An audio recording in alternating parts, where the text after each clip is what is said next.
Be here now. Just be here now.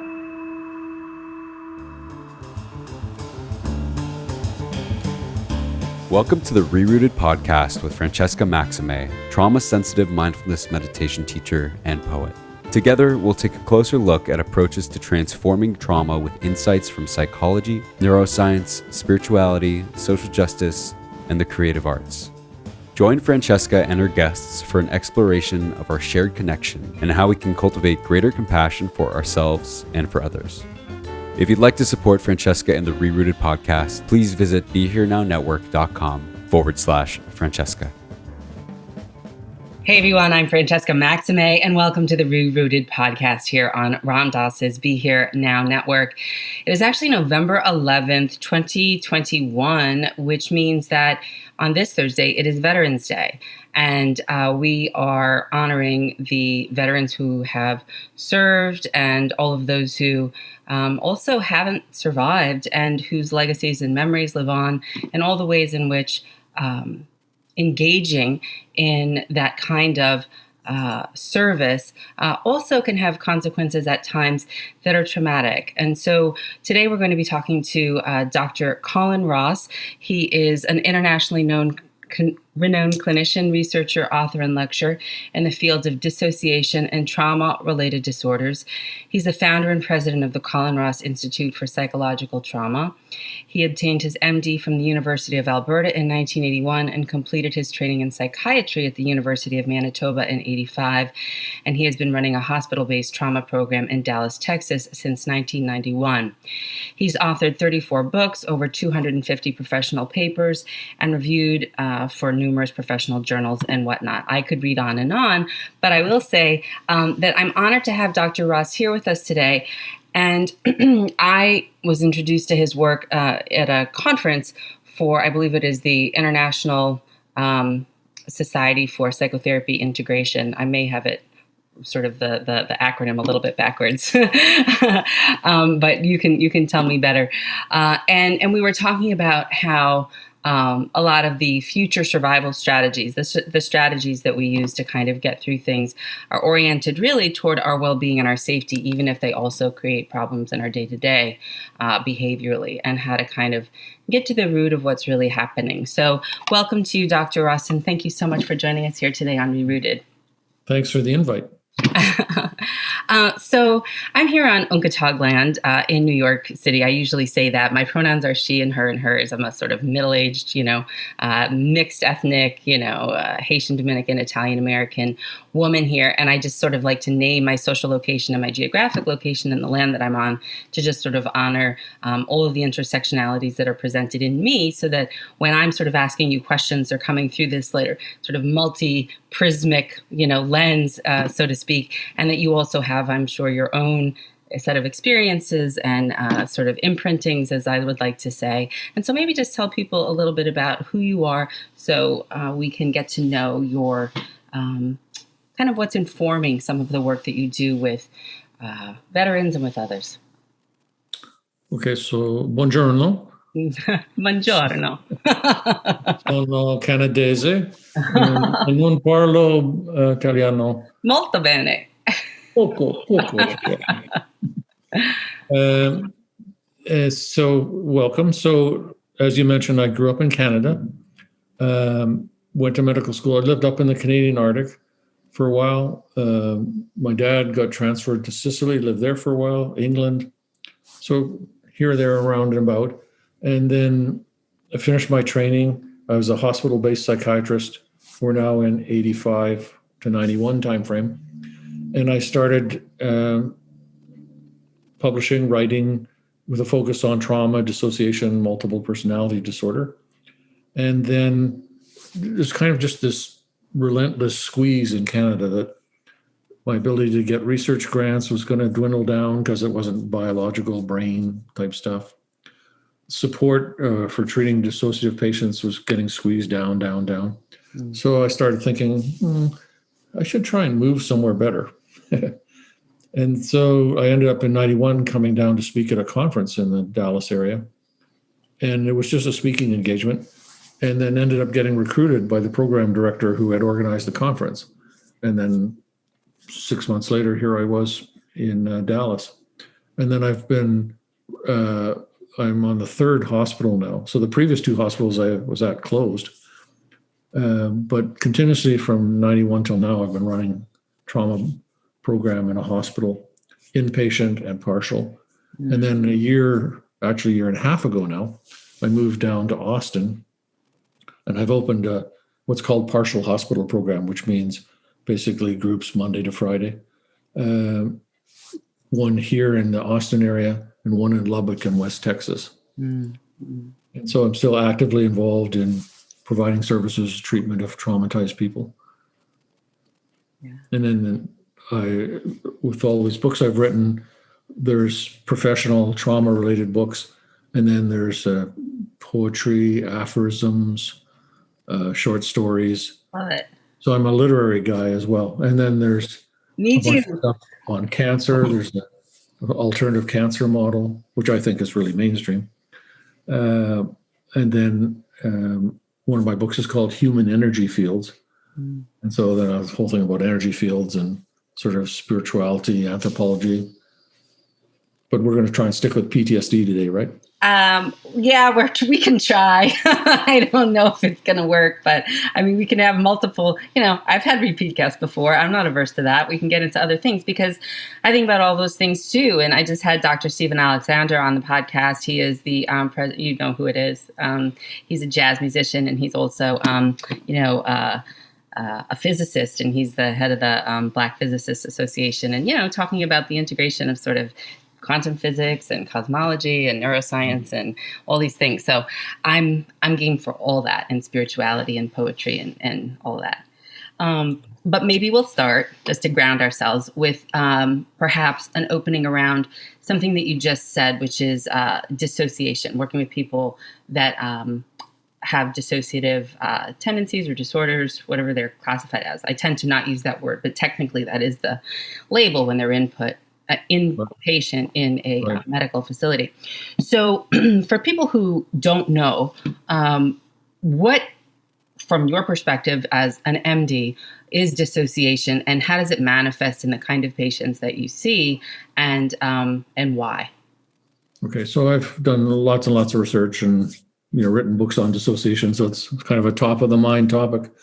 So there's several different definitions of the word dissociation.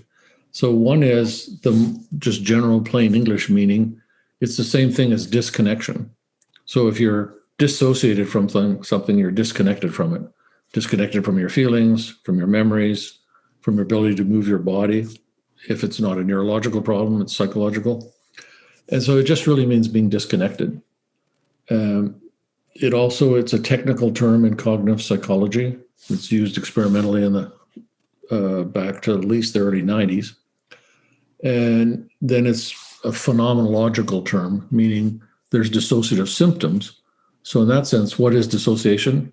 Dissociation is the symptoms in diagnostic criteria, questionnaires, checklists. Just like what is anxiety? Well, anxiety is the following items. What's depression? It's the symptoms in the Beck Depression Inventory. So nothing different there. So that's really a set of symptoms. And then there's kind of a psychoanalytical theory meaning of the word dissociation. So I mostly talk about the common sense, everyday disconnection, and then the symptoms.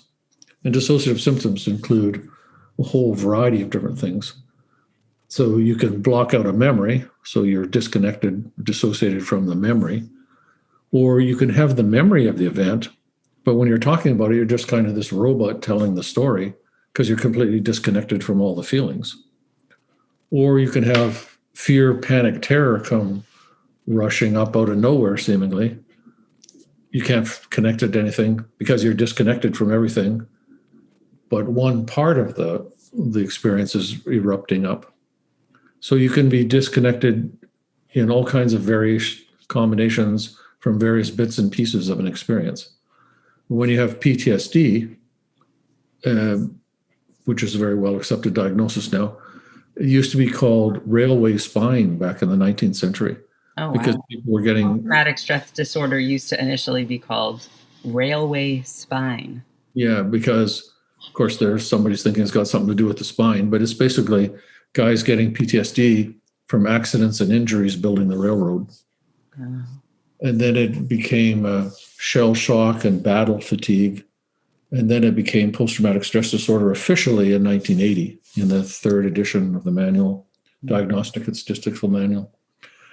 So it's been around for approximately 300,000 years, but it's been either not recognized or called different things. But post-traumatic stress disorder, if we just think about the flashbacks, which in the official diagnostic criteria of the APA's manual, they're called dissociative reactions, for example, flashbacks, or dissociative flashback episodes. So it's kind of half recognized in regular mainstream psychiatry that PTSD is fundamentally dissociative. But then a lot of psychiatrists would debate that and poo-poo that. But nevertheless, flashbacks are a very core symptom, clearly. And if they're dissociative flashback episodes, it's going to lead to somebody going, I think PTSD is dissociative. Because basically, there's two sets of core symptoms, which can be emotional, psychological, and physiological. So it's all fight, flight. So when you're really revved up in fight or flight mode, you either got a lot of anger, aggression, or you got a whole lot of fear, terror, panic, run, hide. And so that can get triggered by something. So if you're a combat veteran, now I use the Middle East mostly as an example, but I used to use the Vietnam War all the time. And everybody knows from movies and films and so on, there's lots of helicopters in Vietnam. So you've got a Vietnam vet, which could as easily be, an Iraq, Afghanistan vet, who's in the backyard, he's flipping burgers, everything's okay, he's calm. A news helicopter goes overhead. All of a sudden, giant flashback, he's back in it, he sees it, he hears it, he feels it, he dives under the hedge, and everybody's got to reground him and reorient him. So what's this deal about overreacting to news helicopters? Right. It's pretty obvious, right? The trigger in the present is in itself not a threat at all. Right. But it triggers, so your reaction is way out of proportion, out of context, doesn't make sense, it's mentally ill. If you just look at the present context. But if you understand it's a normal reaction to the reality of the past, it's gotten triggered in the present.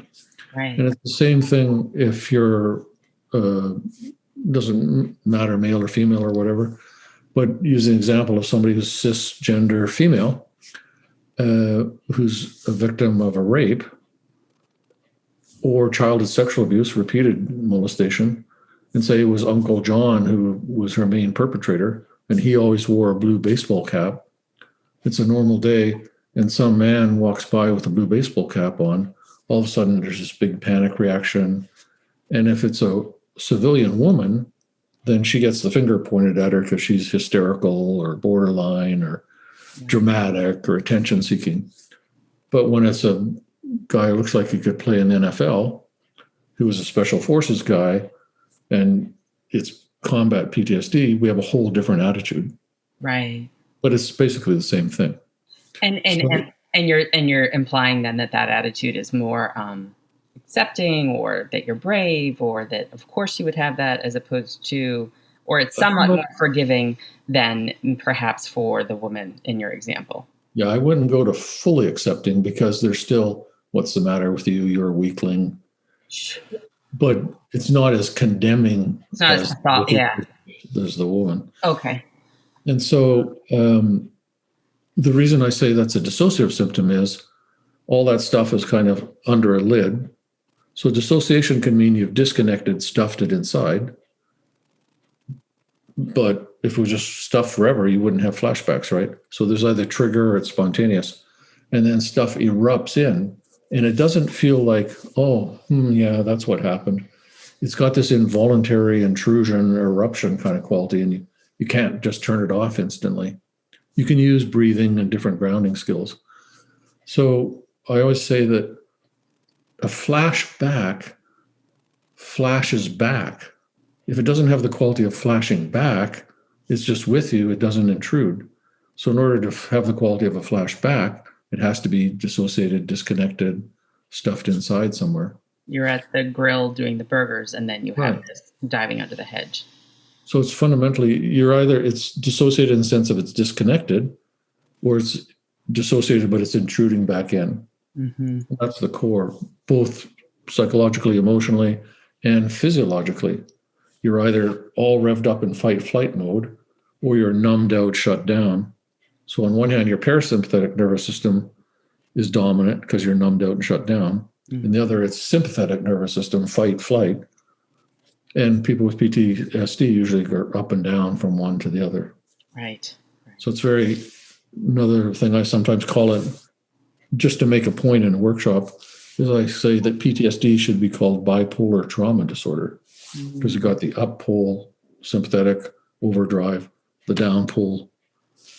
And so the way we work with it clinically is all tied into explaining, teaching, normalizing. This is how mammals react to threat. You can't just, as a little kid, go, no, I don't think so. Your body does it. Yeah. I so appreciate what you're saying, because, I work with, I work clinically with psychotherapy clients somatically, to sort of work with the nervous system in the way that you're talking about fight, flight, freeze. And it's a whole different level of psychoeducation and sort of learning around, no, that's not who you are. That's how you've been, because you've learned to do this thing you needed to do because your body wants to survive. And doesn't that make sense? And what's funny to me, and I don't know if you encounter this with veterans, and I'll let you continue with your story, but is people seem to have a hard time letting that go, even if it's useful. They can make the change eventually, but they feel as though it's somehow part of their personality and they're defective, and that they need to accept that or something. And my invitation is, actually, you're working perfectly well. And that's why this is here. And we just have to bring it up to date so that you don't have to feel so threatened when you're having a barbecue.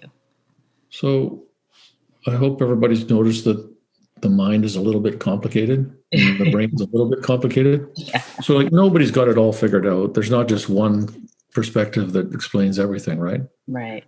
So I think it's simultaneously true, and I use the orthopedic example all the time as a teaching point. So somebody's going along, everything's fine. The drunk driver goes through the intersection, hits their side of the car, and now their femur is sticking out through their skin of their thigh. Mm. So they come to the emergency department, and first of all, the emerge physician comes in, then the orthopedic surgeon comes in. Due to extensive medical training, the person's able to observe that this is abnormal.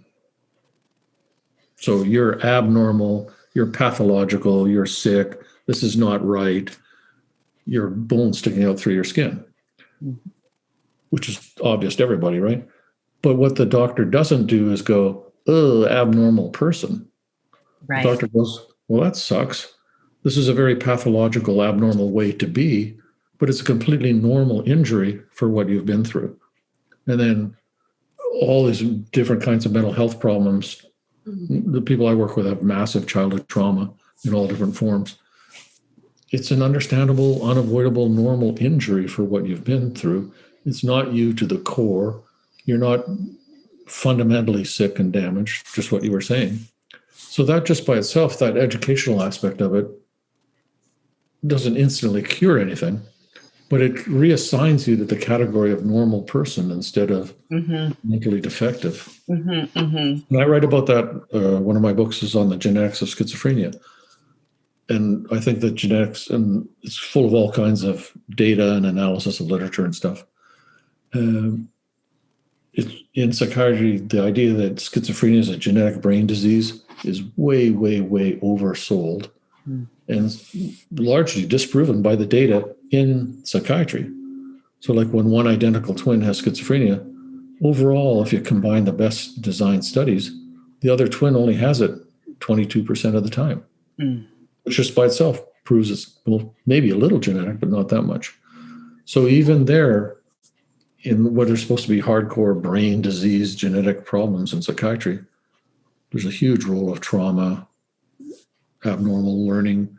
And a lot of it's not just the physical abuse, the sexual abuse, but all the family dynamics. And you've been to the Relational and school attachment stuff. attachment stuff. It's a whole pile of different things. So you get taught to have insecure attachment. So one way I describe that is it's a little bit like deep sea fishing. So you need a caretaker. When you're a little kid, you have to have a caretaker to survive. So you automatically bond and connect. And so you want the caretaker close because then you're safe and taken care of. So everything's good until you go, oh, wait a minute, that's my perpetrator, because it's the parents. So I got to push that person away in order to feel safe. Whew, the perpetrator's far away. Now I'm okay. Oh my God, where's my caretaker? So you end up with this love, hate, push, pull. And that's basically the core of borderline personality disorder, which is an official diagnosis, but it's also basically an insult and a term of slander in the mental health field. Borderlines are mostly women, mostly hysterical, attention-seeking, not legitimate, pain in the neck people. That's the attitude that dominates in the mental health field. You don't have to tell me. When I was getting a social work degree at Fordham, one of the teachers assigned to our field study supervision class, like he would, we'd meet to discuss cases and things like that, would use the terminology borderlines, this, and the prosody around it was very dismissive. And I called him out on it. And, he was like, well, that's what everybody says, and that's how they are. Blah, blah, blah. And I'm just like, well, listen, this is the problem with institutionalized and systemic and, patriarchal kind of thinking around these kinds of things. And in any case, needless to say, I passed the class and have my degree, but to your point, barely. Yeah, to your point, right. To your point, however, it is very much a prime example of one of the many, many, many, many, many ways in which even the quote unquote mental health field causes deep harm. Right. Yeah, the mental health field is causing a lot of mental health problems. You want to do another podcast on that? You want to give me a couple snippets on that while we're here? Well, I'll give you a little role play. So psychiatrists write about stigma, right? And they want to destigmatize mental health problems. And their number one strategy for destigmatizing is educating the world and educating patients that it's not their fault. It's a brain disease. It's just like diabetes. You can't help it. So let me role play the psychiatrist doing that explanation. Okay. So I'm the client and I'm saying that I'm having problems and I feel like my friends are going to, disown me if I'm too anxious and, I'm not able to show up for parties in the way that I, think I should. And I just don't know what to do about it. And I just want to stay at home and hide. Well, I'm very glad that you came to my office today. So let me explain something to you. You're a genetic mutant. You're not the same as everybody else. You're defective to the core, and that's why you have this kind of anxiety. But even though you're a misfit and a genetic mutant, and really you probably shouldn't procreate and should consider either getting sterilized or having an abortion if you get pregnant, which is genetic counseling, it's okay because if you take these medications for the rest of your life, you can kind of fake it that you're normal and maybe people won't notice. Now, do you feel destigmatized? How's your self-esteem? Are you hopeful? I mean, it's absurd, right? So if somebody actually has a genetic disease like Down's syndrome, which clearly is genetic, a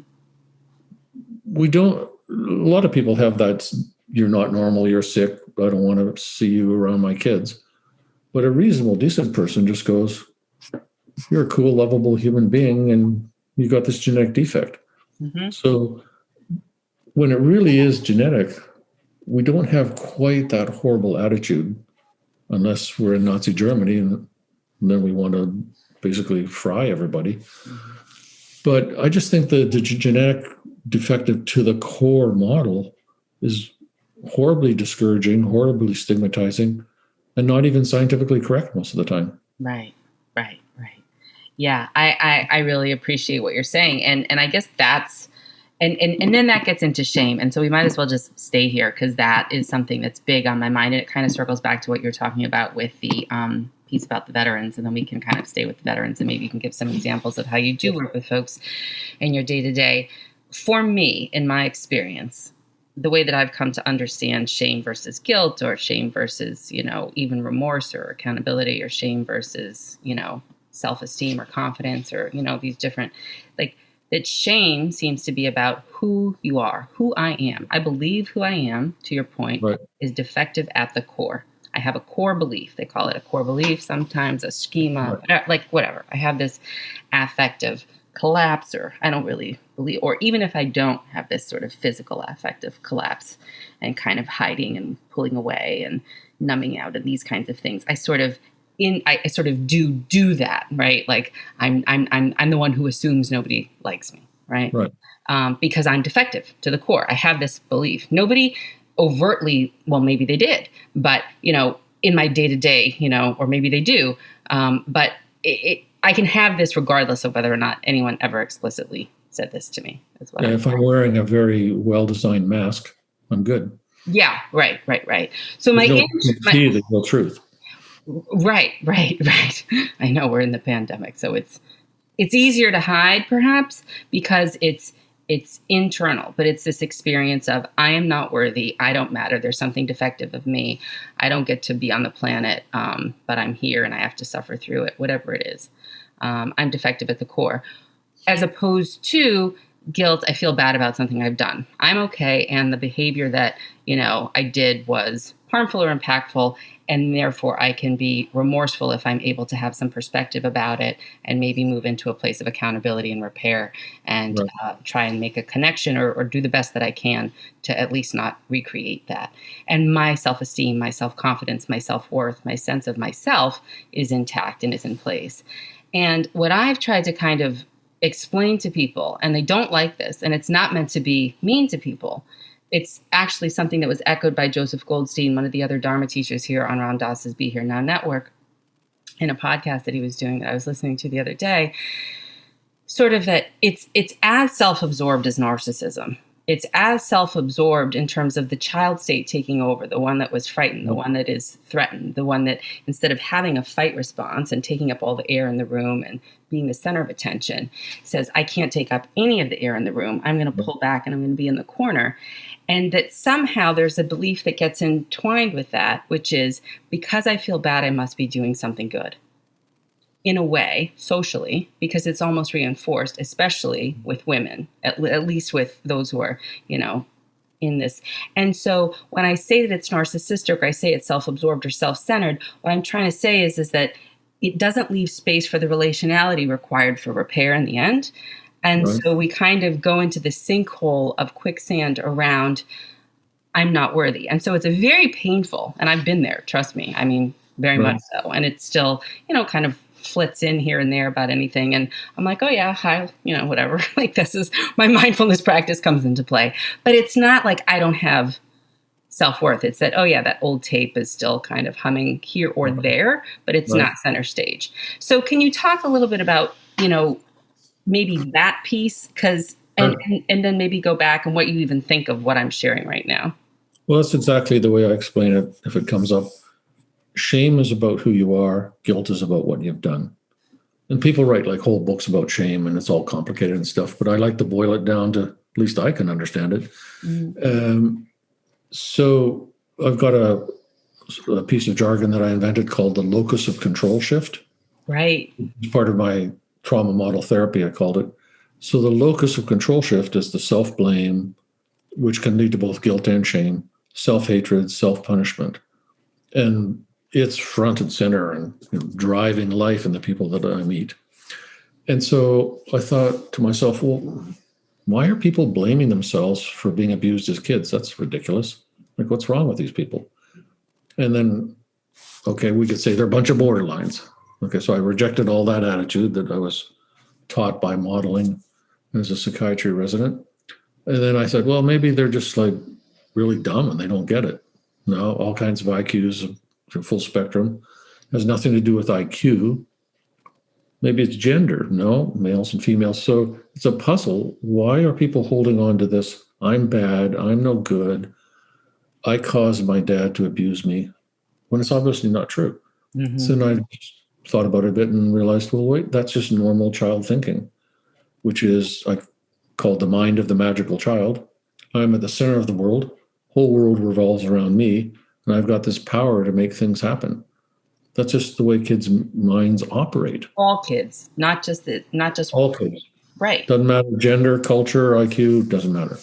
And so the locus of control is where the control point is. So you automatically shift it from inside the abuser or family members to inside yourself, just because that's how your brain processes it. And then you conclude, I'm bad, I'm unworthy, I'm causing it, I deserve it. And then you're ashamed of being this horrible person. And then you're guilty of seducing your dad or your uncle because it's all your fault. And you should have done this and you should have done that. You should have told somebody. You should have said no. And of course, you're just a trapped, overwhelmed, scared kid who's being threatened. And if you're old enough, you lived in an era where nobody believed that there was child sexual abuse going on anyway. So we normalize that, explain that. And then obviously the idea is to reverse the locus control shift and realize, I wasn't any different from any other kid on the planet. And I'll talk about, do you think that there's some kids who deserve to be sexually abused? And usually it's no, but well, maybe a few. Oh, okay. So then we'd have to take it on a case-by-case basis. This kid deserved to be sexually abused and this one didn't. This kid was evil as a newborn in the nursery and deserved to be abused. So go through it a little bit. No. Okay, so you're the one exception on the planet out of 7 billion people. It's a privilege to meet you. Mm-hmm. So I kind of make it so I'm feeding back to them what they say. Yes. In such a ridiculous form that they go, well, that's not true. Yes. And then it's okay. So you deserve to be loved and taken care of like any other kid. The reason it didn't happen was not you. Your parents had a bunch of problems. And then it's a whole process. Like, it's not just, but when you reverse the locus control shift, you end up with not so much guilt, not so much shame, not so much self-punishment, negative self-talk, so the depression lightens up.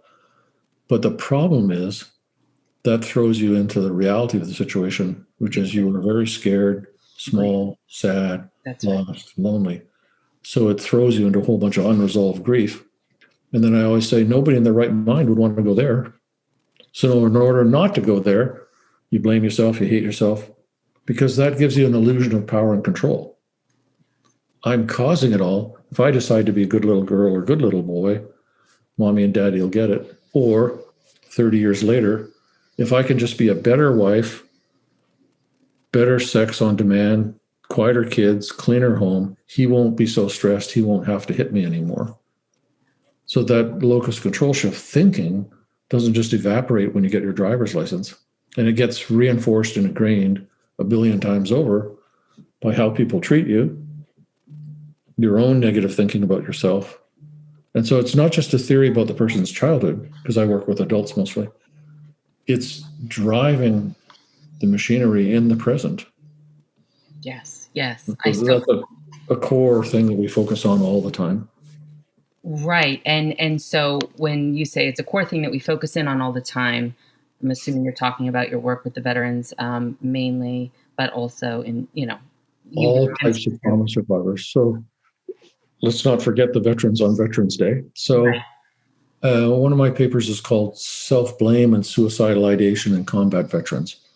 So that's like working with over 100 guys, 95 guys and 5 women sort of.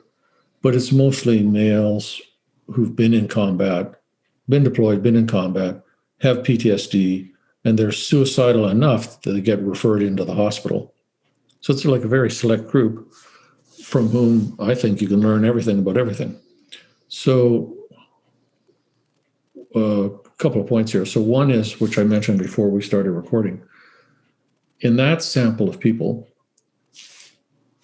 almost without exception, there's a few exceptions, but big majority of the time, the combat PTSD is sitting on top of childhood trauma PTSD. And so the analogy I use there is there's two football players. They both get hit at exactly the same angle with the same force by the same linebacker. One of these guys has already had 3 surgeries on his knee. The other one's never had a knee injury. Which one do you think is going to come out worse from being hit by the lineman? So when you have prior trauma, maybe in a way it toughens you up, but it also makes you easier to just get triggered back up into full PTSD.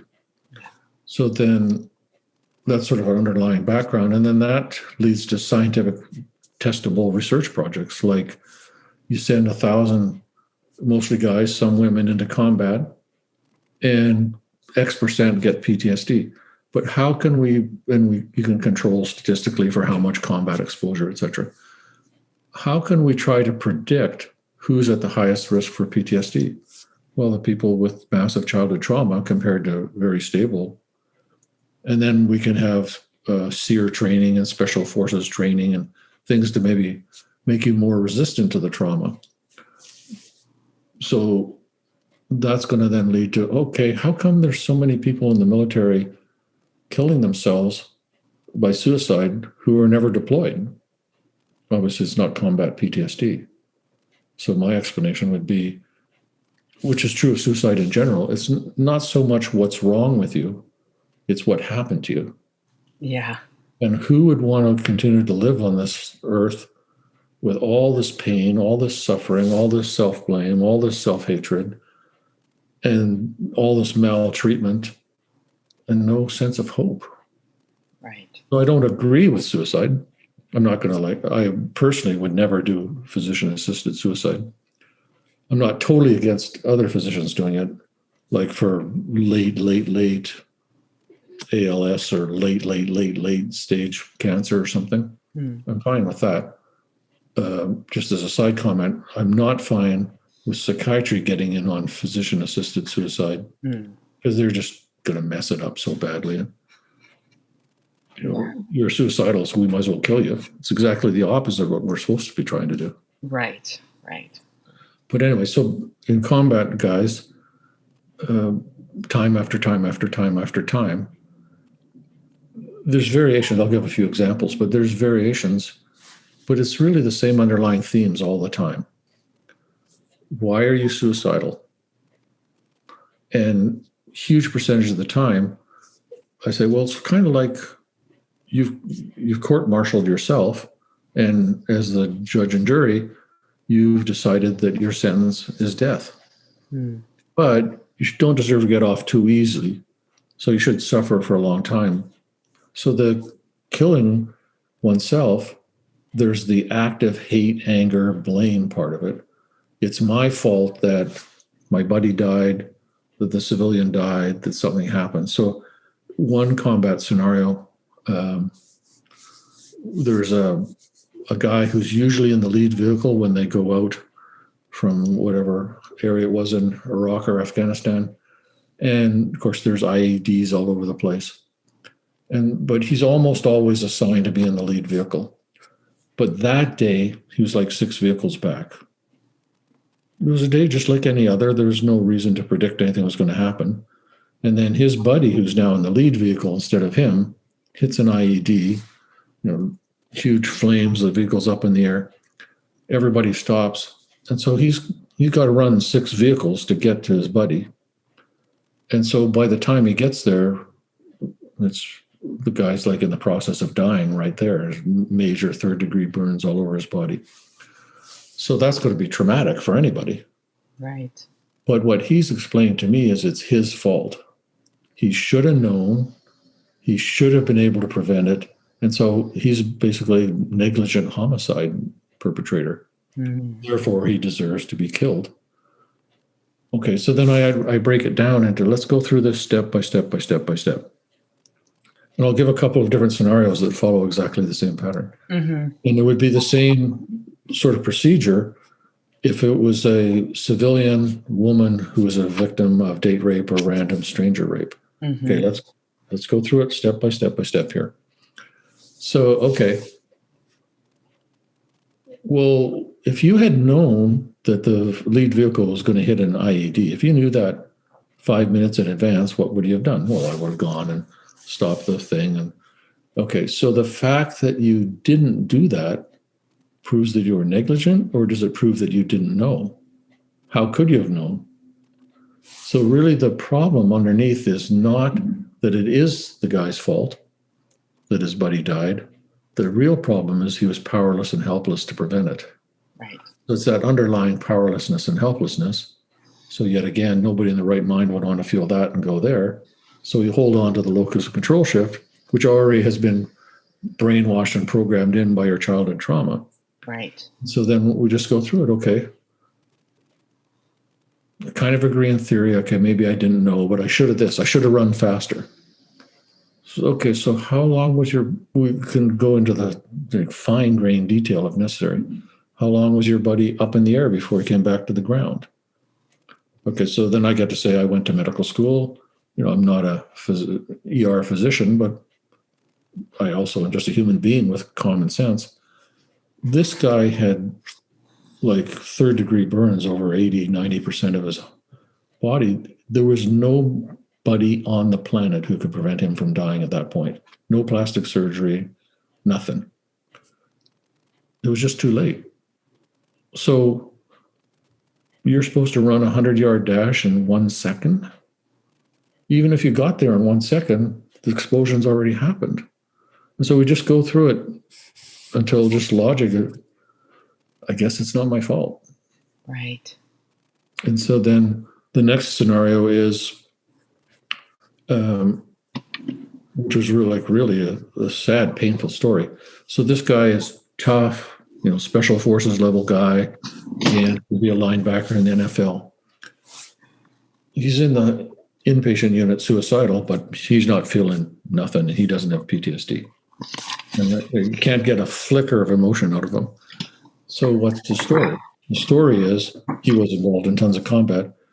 This is Afghanistan, but he's assigned to be sort of the chauffeur, organizer, schedule keeper for the commanding officer. And so this commanding officer is like always behind schedule, and you got to kind of drag him out, but you can't go, hey, boss, move it, because he's the commanding officer. So you just got to get him to the meeting that he's 10 minutes late for, as often as possible. That's just the way it is. But on that particular day, delay. Okay, now we're driving from point A to point B. And as we're driving along, there's just been a firefight. And there's a kid, 10, 12-year-old kid, lying on the ground dead. But this is a kid that the guy knew, had befriended, and was like giving gifts to, and had a relationship with. So immediately what happens is locus-control shift. It's my fault. I'm directly responsible for this death, which I could have prevented. And then we go back through it again. Okay, so you should have, if you had known the kid was going to be killed and the commanding officer is dawdling, what would you have done? No, I just would have left. And I would have taken care of business and the kid would be alive. Okay, why didn't you do that? Well, I didn't know. Right. So we're back to the problem is you didn't know, you were powerless and helpless, you couldn't prevent it. And why wouldn't you just mouth off at the commanding officer and tell her to move his butt? Can't do that. So there's not really any emotion, but it's kind of sinking in cognitively a bit, but the emotion is still completely locked down. Okay, let's say that you went back to Afghanistan, you found this kid's mother. What would you want to say to the mother? Sobbing. I'm so sorry. So now all the emotion's up. And then we get into, okay, so what does that prove about you? That you feel so much sorrow and grief? It proves you're a good human being. And if you had known, you would have done something because that's who you are. And then we got in that particular conversation a little bit into what reparations could you make. I don't think it was your fault, but okay. So then we start talking about maybe I could be a big brother for kids whose dads have died in combat. So actually just behavioral things you could do to kind of right the spiritual balance. while working on It's Not Your Fault.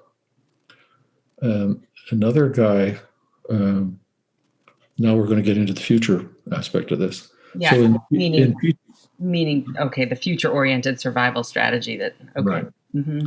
Which makes sense to me, but I'll tell you, I had a lot of trouble getting that paper published. Right. Where's your data? And that's not true. And right. So the whole PTSD industry is focused on PTSD equals post-traumatic stress disorder, because it's a problem in the present that's post the traumatic event that happened in the past. Right. And then in the military, nobody debates this. Nobody says, oh, this guy's got PTSD because he's going to be in a car accident next year, right? So like, what am I hung up about here? It's just all obvious, right? Right. But my argument is we should rename PTSD because PTSD doesn't really capture the nature of PTSD, whereas PTSD captures it better. Everybody's like, what's this guy talking about? So I think we could, instead of calling it post-traumatic stress disorder, we could call it pre-traumatic stress disorder. Mm. It's really a future-oriented survival strategy. So what's the idea behind that? Well, back to one of the guys that I learned this from, combat veteran. And his story was he was not a high-ranking commanding guy, but like sort of sergeant level or something. And he was responsible for sending a motorcycle courier guy out to do things and check things out. And of course, it's dangerous when you go beyond the fence. And that day, the motorcycle guy went out and got killed. But he didn't really go through the usual like assignments and paperwork chain. He just said, I'm going to go out. Because it seemed like a low threat environment at the time. And so the guy dies. So then it's my fault because I should have known. I should have stopped him, all the same logic. And if you had known, you would have stopped him.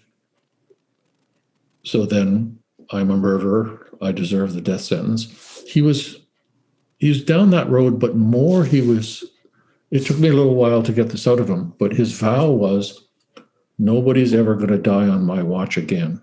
Mm-hmm. Nobody's ever going to die on my watch again. Now I get it why you're doing this behavior that you've been describing. So he's back home in a nonviolent neighborhood, wife and kids. Every night he gets up and patrols the perimeter of his property armed multiple times. Mm. And he's like way overprotective, over worried, checking in on his kids all the time. Yep. And I realized, this is the vow you made when that guy died on the motorcycle. Nobody's ever going to die on my watch again. Right. But it's really about your kids dying in the future. And then we went into your threat assessment was off. And this guy spent a little time in military intelligence. Okay. I don't think your intel's good here. So it's just like the triggering situation again. You're reacting to the threat level in the present as if it equals combat threat level. Right. Or your assessment's off. What's the risk to the kids? It's not zero. So then that got us into the therapy conversation. So that made me think, wait a minute. Sure, there's all this past trauma. It's all tied in. But until we get therapy conversation focused on preventing trauma in the future, we're just going to try and take away the PTSD. So exaggerate a little. So we're going to make you into this slacker who's just like, la-di-da, everything's good. Right. You're not going to pay attention. Your kids are going to get killed. Right. So in order not to do that, you have to be hyper alert, scanning, looking for danger. Right. So the symptoms of PTSD are just trying to spot and prevent the trauma in the future. Right. Unlike in the past where you messed up and it was all your fault. Right. Right. And then another thing I learned was from this time non-combat woman with massive childhood trauma with a dissociative disorder. And I'm working away with her. And I'm just like, this is just not going anywhere. So I say to her, typical thing that I'm trained to say, you seem to be holding on to the symptoms awful tight. Why are you doing that? Why don't you let go? Right? Everybody thinks letting go is the thing to do. When the family says either the family of the returning veteran or the family that abused the heck out of the kid, why don't you let go? So what they really mean is stop talking about it, Pretend it was no big deal. Don't bother us. Right. So I say to the woman, why don't you let go? So she explains it to me. If my parents have been telling me, my family's been telling me to let go, this is what they really mean. And I go, oh, so you'd be dishonoring yourself, pretending it was no big deal. So your symptoms are the memorial to your trauma. 100%. And so, well, no wonder you're holding on to that. Why would we want to have no memorial? And then I might go off on a tangent. I've been to Oklahoma City Memorial. I've been to the, Vietnam, Korea. I'll tell you, because since I'm in Texas, it's not that far to get up to Oklahoma City. So the Oklahoma City Bombing Memorial. Yes. Oh man, that's an intense place. Because it's very beautifully sort of Zen garden style, very spare lines and stuff. And there's a chair, there's sort of sloping grass, and there's a metal chair for every victim. So you're going, wow, that's a lot of victims. And then you look, wait a minute, that's a really small chair. And I said, oh my God, all those kids who died, like overwhelming. Right. But there is a memorial to that trauma. And you're even getting emotional now, even thinking about it. I know, it's really overwhelming. So side story, we were over at a conference in Poland, and we did a tour of Auschwitz, which was set up. There's a bus and a guy speaks English, and it was actually a van, and it was about an hour plus ride out to Auschwitz. And so I can't remember all the countries, but I think there's somebody from South Africa, somebody from New Zealand, US, Canada, a couple English people. And it's a chatter, though, nonstop the whole way out. And where do you come from? And where have you been on this trip? And where are you going next? And then we all get to Auschwitz, where you're standing right on the railway track where the kids got out, went over here, sat on the grass like 50 yards away, and then from there went directly into the crematorium. I mean, you're right there where it all happened. Yeah. On the way back, not one person said one word. It's just so, whoa. So, but then this is all leading to, first of all, trying not to cry in the middle of the therapy session. No. I mean, honestly, I think it's so beautiful because, I've done it and I'm getting teary too, because this is what's missing. Right. Slowing down the empathy, the compassion, holding space, honoring, grieving, having collective ceremony, recognizing one another's common humanity, that life is precious, that different things are not within our control, that there's something about what's happening now that I think changes the field when we allow it to happen. And I don't mean change the psychological field, although it might, but the energetic field, even though we're on a recording, even though whatever, because we're honoring and we're holding space. And you having held space reminds me of, I was there also. It's absolutely overwhelming. It is. But I'm so glad that I went there. Of course. So a little segue, but back on topic sort of. Then I'll sometimes turn it into a dumb story. So in therapy now, okay, so there's this memorial, and I was at my travel agent the other day, and I said to my travel agent, well, I've been to various memorials. Really what I want to do is take a trip to the child sexual abuse memorial. Could you set that up for me? And the travel agent go, there isn't one. Right. So, and then the ugly history of psychiatry, for most of the 20th century, well, pretty well all the 20th century, but certainly from 1905 to 15, that era, up until well into the 90s minimum. Right.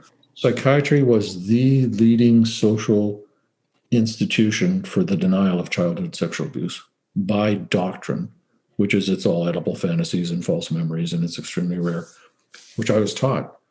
Wow. So not only was there no memorial, there was it was like Holocaust denial, basically. Right. No, absolutely. Literally. Not the literal Nazi Holocaust, but the Holocaust of childhood trauma. Of course, which is denial. why Tarana Burke started the Me Too movement to talk about women and girls in communities of color in particular. And even that got highlighted through the big Hollywood white actresses first, as opposed to really emphasizing the day-to-day family trauma of childhood sexual abuse and incest at home, which has been a part of my work that I've done for a long time also. I totally agree, but a little side comment. So I diagnosed my first case of multiple personality disorder as a medical student in 1979. And so the idea is it's incredibly rare, it may be totally bogus. A lot of psychiatrists still say that, although we've got massive piles of research showing that's not the case. So there's this huge resistance. And I think it maybe shifted. My daughter is a psychiatrist in Toronto. She says it seems to have shifted more in Canadian psychiatry than American psychiatry. That now it's more like, oh yeah, it's now called dissociative identity disorder. Same thing. DID is not that rare. It is legitimate. There are people in the system. It's still massively underdiagnosed. Right. So I've seen from 1979 till now, which is several years, I've seen a little shift about multiple personality disorder. Much bigger shift about PTSD is real, it's common. There's tons of Hollywood movies about it and so on. Hollywood's done a better job on, especially if we include like SVU, Law and Order SVU. I mean, those kind of shows, they have to be Hollywoodized. But that show teaches about childhood trauma and the impact of trauma better than psychiatry did when I was a resident by far. Yeah. And so when I look at the slow pace and the massive resistance to dissociative disorders in particular, childhood trauma in general, in psychiatry, it's like the Me Too movement's in like fast tracking for the last 5 years. Yeah. If you look at just every day, you look at ads on TV, the number of African-American people on ads has gone up like, whoa, dramatically just in the last 5 years. And clearly it's not because a bunch of powerful white guys got together and said, we should do this. No, I mean, most of the people, I used to be a journalist, and so most of the people even in that community say, make sure that you diversify your news organization because it's good business, meaning you'll get more viewers and you'll get more advertisers. Because we know the browning of America is about the new global majority, which is interesting that, that also gets extractified and capitalized and marketized and things like that, capitalized. Which is its own form of trauma and dissociation and dismissive avoidant attachment and narcissism in my own view. But do you want to finish something, or can I sort of... No, that's good. Guide. Okay. So, I mean, all of those anecdotes about working with your clients are amazing and important, and essentially, give me a lot of hope and confidence, because to be perfectly honest, as I'm listening to you, I'm like, good, I do that. Yep, I've done that. Yep, that's how I work with clients too. And so it makes me feel good. And I didn't learn it in therapy school. I learned it in all No. Yeah, matter of fact, I learned the opposite. And so like you, I'm very critical of the institutions and the establishments, because I do feel as though they are coming out of that Freudian analytic, place, and this sort of like, woke white feminist place that social, work kind of started from, of this philanthropy, kind of like doling out, things, as opposed to really kind of a mutual aid where we're in this together and balancing of resources. I agree, but disagree. So psychoanalytical psychiatry dominated from beginning of the 20th century to 70s, still basically dominant. 80s started to shift a bit. And by the time now we get to now, it's totally, academic psychiatry is totally dominated by biological psychiatry, which is all drugs, brain chemicals, genes. It's the medical model. Right. One of the tricks there is when you call that reductionist, simple-minded model the medical model, then anybody who disagrees with you is against medicine and against science. It's a little trick. Yeah.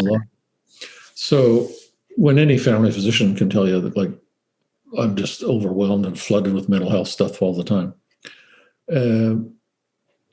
So I think I've lost my train of thought now. Well, It's a paradigm shift comment, basically. To the medical model, right. Well, my point was simply about Freudian analysis in the hysterical woman and the denial of childhood sexual abuse, and the fact that, I did a podcast with Dr. Judith Herman about this, and just sort of the whole idea that, like, the actual lived experience of women, once he believed it, was then changed because of his social circle and, him not being able to hold and allow and to do what you're talking about, grieving, have sorrow, the compassion for those clients, for the fact that, in fact, this is what had been perpetrated from people he knew within these women's families, and that holding that this could be a friend, a colleague, someone in his social circle or class or whatnot, was too overwhelming, so that, to your point, disbelieving and denying become part of it. And I will say that deflection is what we often see when I talk about a lot of podcasts that have to do with, sort of the construction of whiteness or the construction of these things. You're talking about, like, naming things, like the medical model, like we're talking about a certain kind of, someone says it, the white supremacist delusion, sort of the idea that somehow certain bodies and certain melanated, levels are better than others, and people who say they're non-racist but actually harbor implicit bias and prejudice and have power and resources to then inflict harm on others that are non-white. That this is very typical in terms of the strategy. No, I'm not racist. No, what are you talking about? No, we have a black person on our staff or something. So that's just an aside. But there were a few things that I just wanted to put a pin in, and then we're going to close because I know it's getting to be time. But one is the grief and the sorrow that needs to, so you have the trauma, you come to the insight, you've done your deductive reasoning, you're sort of at this place where, wow, no, I couldn't have changed it. And oh yeah, now I really am trying to protect my kids from getting killed. Not, I acknowledge there's nothing I could have done about the past. The grief and the sorrow, there's no place for that. No ceremony. No, yes, there are those memorials, but to your point, there is no childhood sexual abuse memorial, alcoholic father memorial who, beat the shit out of me when I was a kid. Those memorials don't exist. And so I would offer that in my experience, that's why a lot of times groups and things are often very healing when people are willing to go into them, because they can hear and validate and go through ceremony, oftentimes with others, the healing process of not just griping about your problems and how bad it was, but having a lived shared experience of, this didn't only happen to me. It is what happened to me, and sadly it happens to others.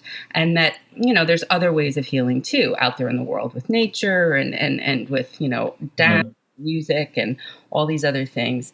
And about suicide, I just wanted to say that one of the things that I've thought about is, I don't necessarily want to die, but I want the pain to stop. And I have no way of holding it. I have no way of processing it. I have no way of being able to know how to tolerate my overwhelm, my sorrow, my grief, and my helplessness. I have no one ever taught me how to do that.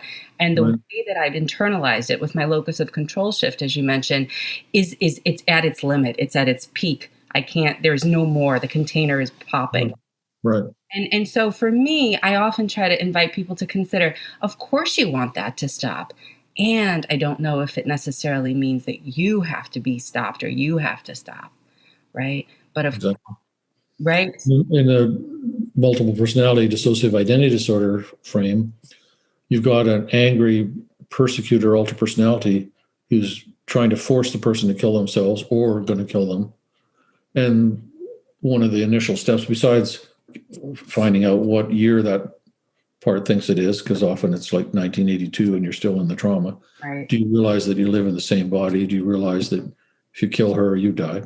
There's all that. But then it really is, your motive is basically self-soothing, self-care, reducing the pain. We don't want to change the underlying motive. Maybe we'll tweak the method a bit. Yes. So it's, again, normalizing. Of course, who wants to feel all that pain? Right. And that's why I think that addiction, whether it's heroin or food or gambling or sex or porn. The other thing I thought of is, as a strategy, as a survival strategy for not being able to tolerate the sorrow and the grief is to use the addiction, for example, the alcoholism that you may employ, as a loyalty to the memorial of the friend. It's your memorial, because I can't align with having a full, happy, balanced, open life today when my friend died in combat, when my friend is in jail and I'm the one who got away. And so I am going to silently commit suicide over time and make it true that I don't have the full life I could, because I'm secretly aligning with my sorrow for them, because there's no other way to do it. And my intervention on that is, okay, so military people, do you believe in honoring the troops? Unanimous, yes. Okay, so what would your dead buddy want for you? Your dead buddy never got to come back and walk his daughter down the aisle, go to the grad. You're the only one who can now live that for him. And if he's up in heaven on the sidelines, what it would be saying? Well, he'd be kicking my butt and telling me to get on with it. So you're dishonoring the troops by not living a full, happy life. Wow. So that's like a therapeutic guilt trip, I call that. Right. No, it's great. I love it. I mean, I don't love that you have to do it, but I love that it's there. And again, the letting go doesn't help. I always say, well, of course it's necessary to hold on to this until we can create enough space to hold it. And the other thing, when you said about pre-TSD versus post-traumatic stress syndrome, I often talk to clients about, well, of course you're trying to pre-know. If we can pre-know something, then we can make sure that bad things don't happen in the future. Right. And then the last thing is that I've heard someone else say, when you said the word vow, I'm like, oh, that's such a beautiful word to use. Another person that I've had on the podcast, her name is Sarah Payton, and she talks about unconscious contracts. And it's like, I vow to solemnly swear to forever only do this, because even the emotional truth, in coherence therapy terms, the emotional truth of something is, I must always do this in order to survive or to stay safe or to whatever. So in summary, in close, this has been such a dynamic and lovely for me conversation on so many levels. And I hope that it was all right for you also, and to our listeners and to our viewers. I think it was just like a hair above all right. Wonderful, very enjoyable. No, thank you so much, Dr. Ross. And also for honoring the veterans who are, being honored on this day, Veterans Day, November 11th, 2021, still in the middle of a pandemic, and really honoring our collective humanity. And as I mentioned before we started recording, my dad was in the Canadian Army. He took shrapnel in his shoulder in the Netherlands. And my uncle was in the Royal Air Force, was missing as a pilot, missing and presumed dead 3 times. So I'm aware of combat trauma, and I haven't experienced it personally. But it's certainly, yes. But again, intergenerationally and epigenetically, who knows, right? Yeah. We do carry legacies. And sometimes we're able to be in a place where we can try to offer something back. So Dr. Colin Ross, the Ross Institute, the website is ROSSINST, right? Ross. Yeah, short for institute. Right, but it's ROSSINST, like Tom.com. Right. Dr. Colin Ross, and you're in Texas. Thank you so much for joining us here on ReRooted. Yes, and anyone else who wants to find out more about me is MaximeClarity.com, MAXIME, Clarity, CLARITY. Thank you so much, and have a great... Your mission is to maximize the clarity, right? Well, that is kind of it, right? In hopes that once we have clear thinking, it's really more along the lines of, the Buddha talks about not being able to see clearly, and that is part of the root of suffering. And that's what we really had the conversation about. If you can see clearly, then we can begin to do the work of healing. If we can't see clearly and we're operating under essentially fake news or false evidence or something like that, it becomes very difficult, because we're sort of doing a lot of stuff over here, but we're not actually getting to the root of the why. And if we can understand the why, then we can do the doing that might repair. So thank you so much. It's lovely.